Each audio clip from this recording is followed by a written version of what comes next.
Good morning, everybody. Good morning, everybody. Welcome to Delilah's Downloads on this lovely Wednesday morning. Excited, always excited about every day. But Wednesdays are Delilah's Downloads, Worship Wednesdays. So, really excited to share the worship song with you guys today. I think later today, not right now. Right now is about something else. Just turning this music down. So come on in and have a seat. Come on in and make yourself comfortable. Let's share this word together. Really excited to be with you guys this morning. Knowledge, understanding, and wisdom. Three different words, three different functions. They sometimes can sound so similar. Really wanted to take some time this morning just to dive into it a little bit. So come on in, have a seat while the plane comes overhead. If you're hearing it in the background. One day I'm going to be able to discern the type of plane that comes over by the sound, but not today. So come on in, make yourself at home, have a seat. Glad to see you guys. Make sure you come back, check the posting for the Worship Wednesday song. I think I know what it's going to be, but we'll see what the Holy Spirit says. So knowledge, understanding, and wisdom. So this came to me, I was in Colossians 1:9. In Colossians 1, 9 through 14. And this passage is so special to me. Years back, I would read this passage every day pretty much, going to work on my metro train, or if I was flying around on my plane. But this was my go-to. This is what I was believing God to do in my life. But this morning as I read it, I've been kind of brought back to it, starting back at the root. It spoke to me a little differently. So that's what I come to share with you. Knowledge, understanding, wisdom, three different words, three different functions. Let's talk about the difference.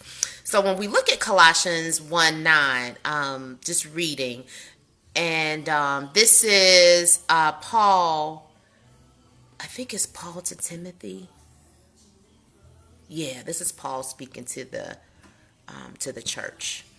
It says, Colossians 1:9, it reads, "For this reason, since the day we heard about you, we have not stopped praying for you." Gotta love that intercession. We continually ask God to fill you with the knowledge of his will through all the wisdom and understanding that the Holy Spirit gives, so that you may live a life worthy of the Lord and please him in every way, bearing fruit, we've gone on, of course, bearing fruit in every good work, growing in the knowledge of God, being strengthened with all power according to his glorious might, so that you may have great endurance and patience, and giving joyful thanks to the Father who has qualified you to share in the inheritance of his holy people in the kingdom of light. For he has rescued us from the dominion of darkness and brought us into the kingdom of the Son he loves, in whom we have redemption, the forgiveness of sins. Colossians 1:9 through 14. So where the Holy Spirit really brought me in this morning was, again, back in 1:9, kind of mid-verse, where it says, "We continually ask God to fill you with knowledge, with the knowledge of his will, through the wisdom of understanding that the Spirit gives." So breaking down knowledge, understanding, wisdom. The analogy that the Holy Spirit gave me, like real life application, is car and gas.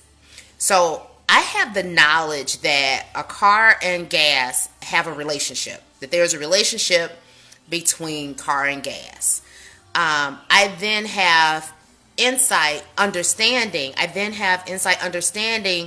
to the fact that the relationship between car and gas, I understand that relationship to be that the car needs a power source, and in this case, gas is that power source. So that is how that relationship, the knowledge that I have of there's a relationship between a car and gasoline, I have understanding that knowledge comes into play, that the car relies on the gas to power it. That they're not independent of one another, that there is a relationship. I understand that knowledge of car-gas relationship. The wisdom comes with, what do I do with that knowledge and understanding? So you can be smart and unwise. We can be smart and unwise. So I can have the wisdom that I have the understanding. I can have the knowledge that a car and gas, there's a relationship between car and gasoline. And then I can have the understanding that that relationship exists because the car requires the gasoline to power itself and move. Okay, so I know all of that. So the wisdom comes when I put gas in my car to move my car. When I fail to put gas in my car to move my car, I still have the knowledge that there's a relationship. And I still have the understanding that the two operate together, that the gas powers the car. But I don't have the wisdom because I didn't take the proper action according to the knowledge and understanding that I have. Hope you guys are getting this. So it's very possible for us to be super smart and super knowledgeable and have information, because knowledge is information, but to be really poor in wisdom on how we exercise the knowledge that we have. So that was the worldly example that the Spirit gave me. And then the kind of scriptural example was, by his stripes I am healed. So we know the word says that by the stripes of Christ I am healed. So I have that knowledge. I know that information that is written in the Bible, that it says by his stripes I am healed. Then I have to then say, well, what does that mean? What is the understanding that I have about that? Well, I have the understanding that Christ sacrificed himself, was obedient, and loved us enough where he gave his life for my sins. And a part of that giving of his life, a part of the shedding of the blood of Christ is a healing that I have. Not that I will have, or not that I earn, that I have. As a child of God, as a Christ follower, I have this healing. So I understand that. The knowledge is by his stripes I'm healed. The understanding is I have this healing due to the sacrifice that Jesus Christ made as the ultimate sacrificial lamb.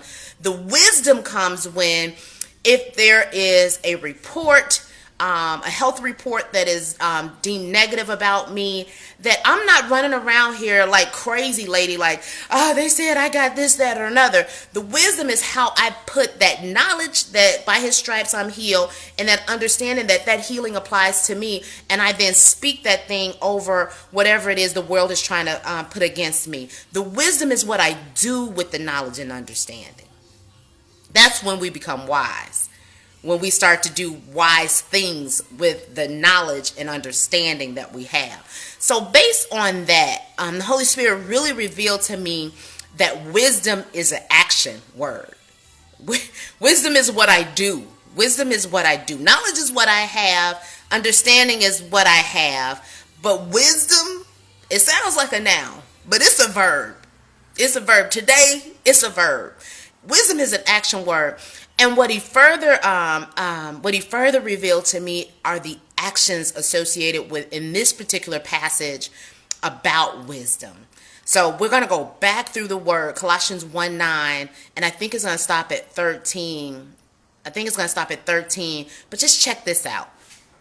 And I'm going to call out some key verbs that associate itself with the verb of wisdom, actually putting the knowledge and understanding into action. Verb, wisdom. What other verbs are associated in this passage with the verb, the action of having wisdom through the Spirit? Amen. Okay, so I'm trying to delay a little bit. You hear it, the plane. So Colossians 1:9. Thank God for ingenuity, planes, wisdom, creativity. So I'm not stressing about it. Colossians 1:9 through 13. So I'm picking up where it says we continually ask God. This is Paul and Timothy praying for the church. And it says we continually ask God to fill you with the knowledge of his will through all the wisdom and understanding that the Spirit gives. Wisdom verb.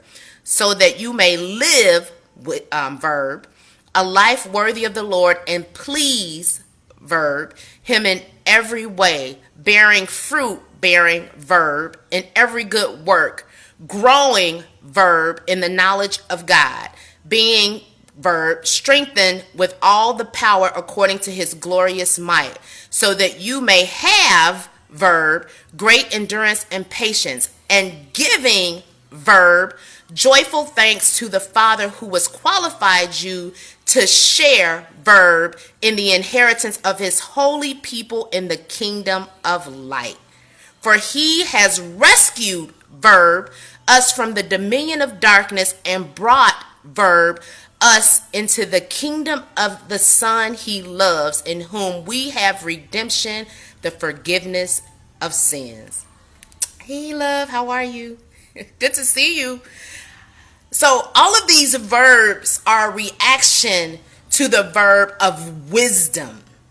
The verb of what do you do? What do we do when we have the knowledge of God's word, we have the understanding or application of God's word, and we choose to act on what God's word says? Wisdom is an action word that then puts into domino all of these other verbs we just talked about in Colossians 9:14. Get some wisdom. That's the message that was given to me today that I'm sharing with you. It's not enough to have the word in my mind. It's not enough to know what the word means in my mind. What do I do with the word that I have? So, again, there's a difference. Knowledge, understanding, wisdom, there is a difference. Exercise the knowledge in your head through wisdom and watch these other verbs come to life. Watch us live a life worthy of God, the Lord. Watch us please him in every way. Watch us bear fruit. Watch us grow in the knowledge. Watch us be strengthened.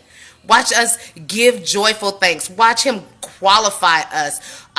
Watch him rescue us. Watch him bring us. Watch these other verbs as a reaction of the verb of wisdom take hold in our life. So check it out, Delilah's Downloads. Follow me on Twitter. I got all kind of stuff now, Instagram, or right here on Facebook Live. And just share the word with me. I look forward to sharing it again with you guys. If you had any comments, leave them. Feel free to email. Feel free to message. I look forward to just talking to you guys about the word of God. Until next time, family, Delilah's Downloads, saying what needs to be said from the lovely island of Oahu inside my kitchen. Amen. I love you guys. Take care. Talk to you soon. Bye-bye.